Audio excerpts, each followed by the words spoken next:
First, is Prince Harry being treated unfairly? Now, this is a big old story today. 020 7862 2222. I would love your thoughts on this. He's at the High Court trying to overturn a decision which means he will no longer qualify for police protection because he gave up being a working royal. His lawyer has claimed he was singled out for unjustified and inferior treatment. His police protection was funded by the taxpayer, but when he and the Duchess of Sussex stepped down from frontline duties in 2020, there was a decision to stop it. And the decision was then to give him security case by case, so-called bespoke basis when he visits the UK. Harry's lawyer argues that the couple felt forced to step down because they felt they were not being protected by the institution. Lynn, do you think he is being treated unfairly? I don't think it's unfairly. I think it's differently. And I think he would have been prepped and advised exactly what could happen if he decided to step down and move away from his duties. It's costing the taxpayer so far $500,000. I see the arguments. What, the police protection or the legal case? The actual legal case. Yeah. It's costing us. I do see the arguments for both, but he was aware of what could happen. And I think this whole meltdown of, they're completely pulling it away, his security, no, it's going to be on a bespoke case-by-case scenario. If they feel there is a threat, they will provide that security. I know he said, I will offer to pay, but then it sets a precedent, doesn't it? If they continue to do all the protection for him, then that would be with others who are not, a part of the royal family potentially, because he has decided, him and his wife have come out and said, we no longer want to be a part of this institution in the way that we were. You know what I think, though? That we should actually separate the idea of Hollywood Harry from a man who ultimately lost his mother. And that woman was lost as a result of having her security reduced. Now, granted, she opted for that security reduction, but the fact is, we're not talking about irrational fear. A man lost his mother. And for me, I actually feel quite sorry for Harry. There's sort of the media portray him as some kind of strange traitor. Well, just look at the Sun front page here. This is their front page. It says, moan alone. That's their take on it. Yeah, well, he's had a running battle with them, obviously. Well, the thing is, what I would say to that, though, is can you imagine if we walked into this studio and we read a headline that says, Prince Harry killed? The first question would be, well, what type of security do you have? What was put in place? And that would be retrospective, hindsight being 2020.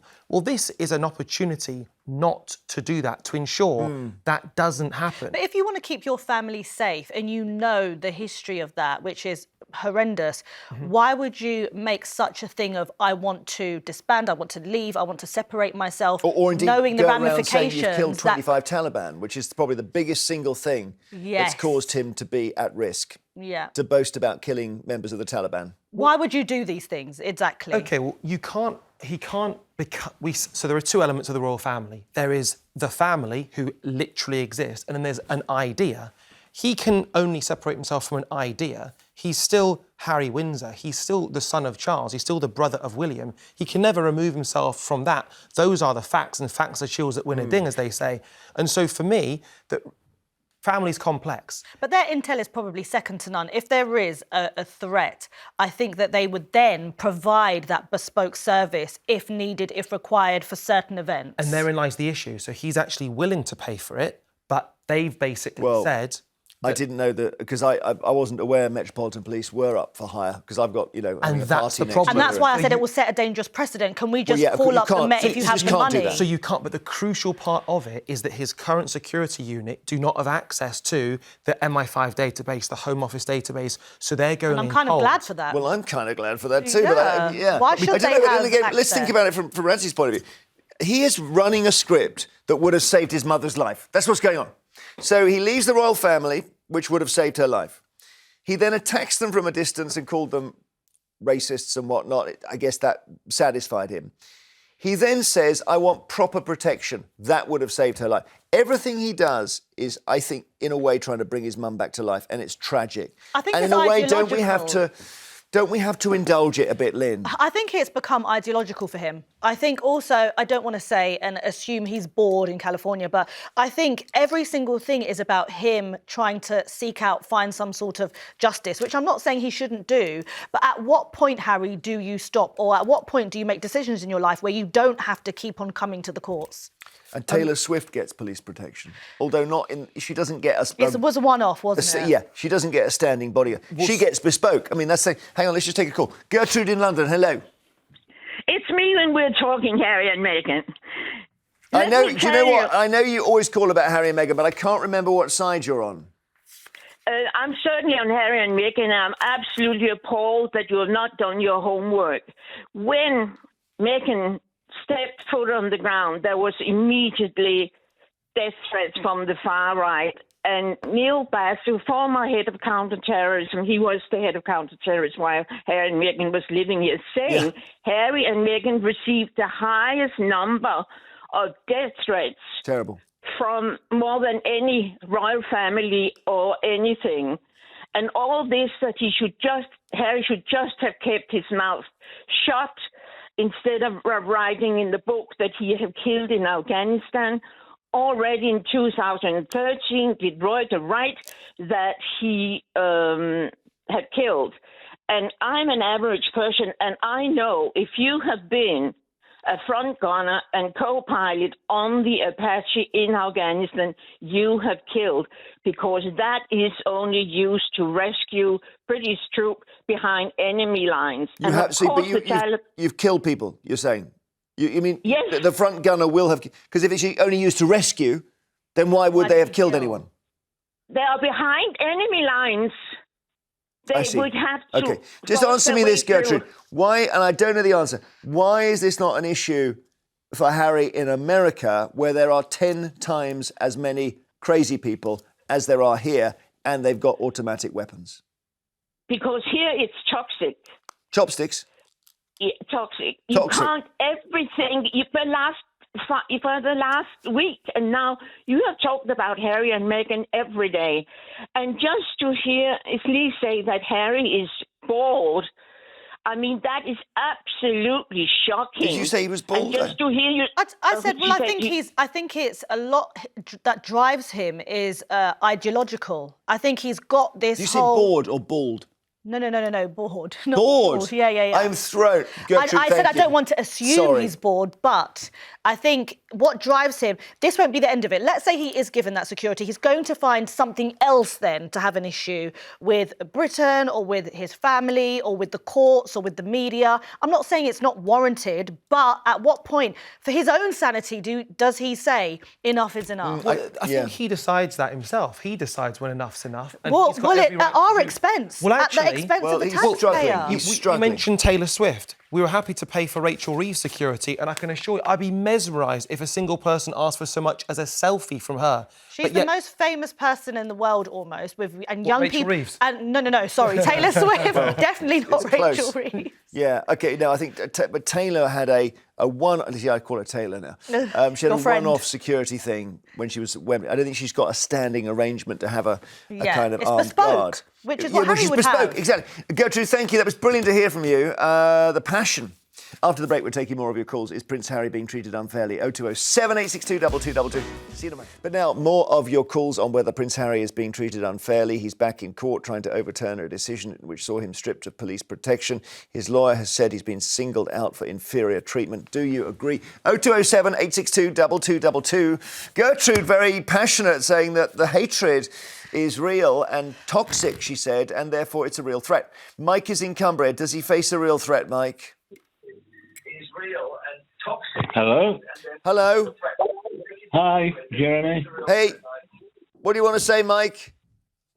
Well, I think Harry has been absolutely... Bring it over. Yeah.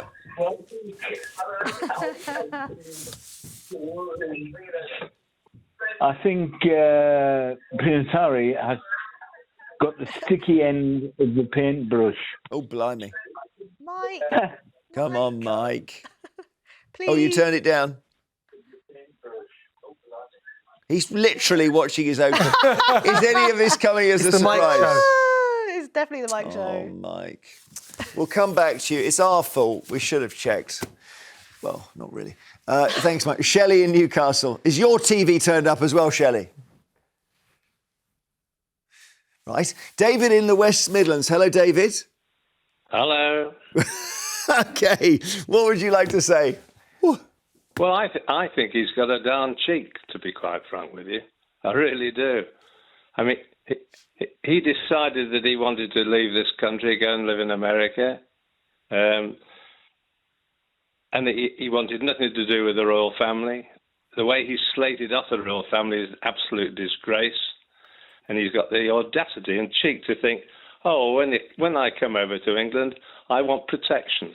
Well, yeah, but whether you like him or not is not... Hang on, David. He might have behaved badly. We can discuss that. But in the end, is he at risk? If the answer is yes, he needs protection. And the classic example of this is Salman Rushdie. You know, whatever you thought about his writings, the guy needed protection. OK, well, if he does need protection, let him pay for it himself. That's my view. He's not allowed to. David, he actually offered to pay for it himself, but the issue is that he doesn't have access, therefore the security won't have access to the MI5 database, the Home Office database, so they'll be coming in cold. And my question, I guess, to yourself, mate, might be, how would you feel if you woke up the next morning and found out something had happened to him? Do you think retrospectively you'd say, maybe we should have given him the protection he needs? I don't know. I can't really decide upon that, to be honest with you. All right. That's a bit disappointing. I haven't got much sympathy for the man. I can tell that, David, but, you know, we have to be a bit fair here, don't we? You may not like him, but you still have to think, as Radzi says, we definitely don't want him to die or be hurt. Oh, no, I agree with that. Obviously, I wouldn't disagree with that. Yeah. But, OK. I've expressed my views on it. You've expressed it brilliantly. We've taken you right to the edges there. I don't think the British public would support us taking away, you know, the police from things such as knife crime, robberies, heinous things happening in day-to-day to just pamper Harry to be looked after when he's decided to leave. I mean, I don't know, because if you're running the Met, the idea of hiring police out as a sort of sponsorship deal, you could make quite a bit of money, you could bring in new officers... We're low on officers at the moment. Yeah, but you just bring in new ones and you do a kind of massively expensive rental system. Yeah, I don't want to see the police service privatised, but I just think that what's happened is Harry's being created into this image of traitorship. And in some way, he's turned his back on the country, I think is how it's perceived. And what's a real shame as well is when he was an active member of the royal family, he was serving his country and it was perceived as such, that was celebrated. Now he's decided to step away. That is the very thing. He hasn't just stepped away, though. As the previous, I think Mike said... We're going to hear from... You mean Mike, who couldn't turn his TV down? Oh, sorry, the previous one. No, but I think Mike is back. Oh, I see. Is he back? Yeah. OK, Mike is back. Let's see if we can... Mike, how are you doing? Is the TV... ready for us now, Mike? Has the TV responded? Well, I feel that he served his country and he served it heroically. OK, so you're much more sympathetic. Very much. Yeah. He's a royal. I'm a royalist. God bless you, Harry.